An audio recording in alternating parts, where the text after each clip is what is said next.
பிகிலே பா என்னப்பா இன்னைக்கு மேட்ச்சு ஜெயிச்சிட்டோம்ப்பா.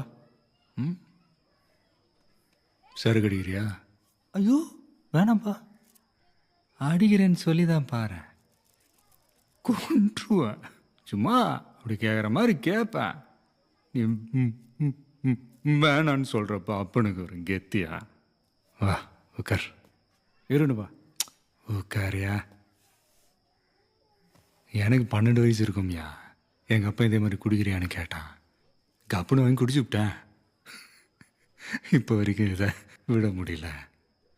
16 வயசில் கையில் கத்தியை கொடுத்துட்டான். தப்பு பண்ணுறதுக்காக அவனுங்க கத்தி எடுக்கிறானுங்க, தப்பு நடக்காமல் தடுக்கிறதுக்காக நாம் கத்தி எடுக்கிறோம். ஆனால் வெளியிலேருந்து பார்க்குறவன் கண்ணுக்கு 2 பேரும் ரவுடி பயலுகளாக தான் தெரியும்.